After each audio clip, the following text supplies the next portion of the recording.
Hi everyone, my name is Elizabeth Favela, and I will be talking today about Chapter 6, the BC 44 Ethnic Studies and Transformative Education. Chapter 6 is all about Sonia Nieto's past experiences, her personal journey into advocacy. And so, with that, it brings us to her ultimate philosophy. And so, what is it that all of these experiences taught her? And so, she states ethnic studies are fundamental for all students, regardless of their identities. This is what all of her experiences and ultimate journey led her to believe.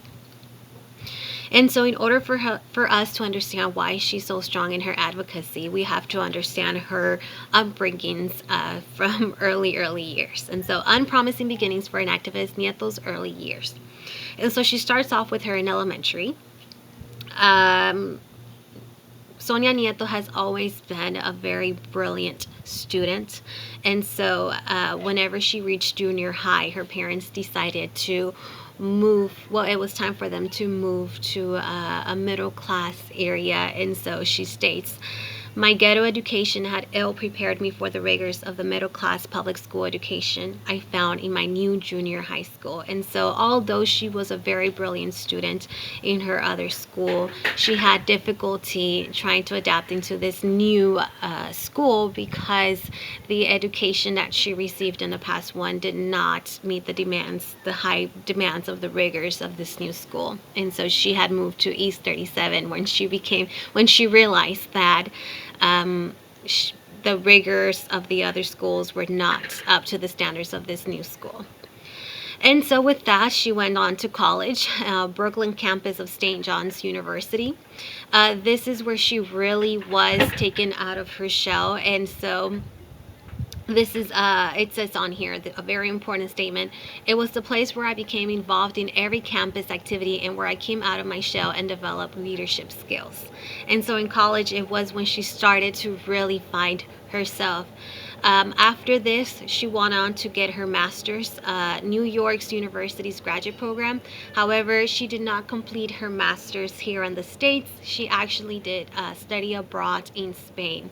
And so on here, she says that during that time in the U.S., there was a very big civil rights movement going on, and she was very sheltered from it because she was not in the States. She was in Spain learning. And so a very important quotation from the book I added was, she was in Spain from 1965 to 1966, a years of unparalleled agitation and civil rights activity in the United States, to which I was fairly oblivious, both because I was so far away from home.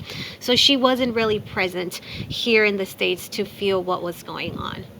And so with that, because she was so sheltered and she was studying abroad, whenever she did come back to the States from her study abroad program, she started working in Ocean Hill, Brownsville in New York. It is a high school. So fresh off of college, she started working. And so she does mention that she did struggle to adapt because in Spain, although they were having their own civil rights movement, aside from that, it was very peaceful, very good place for her to learn. And so coming from Spain to New York, in New York, she mentions how there was this civil rights struggle within urban education where this UFT was pitting against poor ghetto communities of color controls of the public schools. And so there was a lot of tension within these groups. And so she was right in the middle of that civil rights movement, keeping in mind that she was a new teacher and the only Puerto Rican teacher in the school. And so it was hard for her to adapt. However, she was there for a good 2 years. And so after her 2 years of being a teacher, she was recruited to teach in PS 25. PS 25 was the first bilingual school within that area. Essentially, probably one of the only schools in the whole nation. Not the only one, but one of the only few in the nation. And so something that she mentions about PS 25, it was that everyone was bilingual in the school, regardless of their ethnicity. It didn't matter if they were not, they did not grow up to be bilingual, they still became proficient in the second language. And so with this school, what she saw was that a lot of its pedagogy was cultural and ethnic pride and academic achievement was their focus for curriculum. And so something that she mentions on the book was learn that what she did learn from that experience in PS 25 was that cultural and linguistic differences need not to be disregarded, but on the contrary, can serve as a strong foundation for learning. That inequality was ineradicably etched in the history of public education in the United States, that education is always political. So she did learn a lot in PS 25. And so that is actually where she started to realize of the needs and the need for strong advocacy for a lot of these bilingual programs. And so with that, after her time in PS 25, which was the first bilingual school in the area that she did help develop, she eventually was recruited to teach at Brooklyn College. And so with this, she was hired during a time of political activity. This is a time where a lot of students from Latino and African Americans were demanding for a more diverse group of professors, were demanding for more ethnic studies. And then also, whenever she started teaching at the college, the department chair, Josephine Neves, all of a sudden steps down, and so this battle for searching the right candidate begins. Now, this is very, very important to take note because whenever Josephine Neves steps down, they start looking for a new department chair.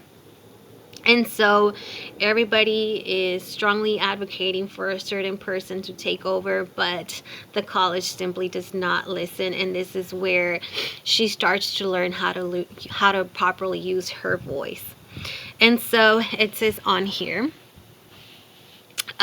she served as a representative to speak for the right to choose the department's chairperson to the general Brooklyn College community. So she gives out a speech, and it was a very important speech because she was trying her best to bring awareness to the situation that they cannot just choose a random person who has the degree. They need to choose someone who has actually done the work and who actually means well.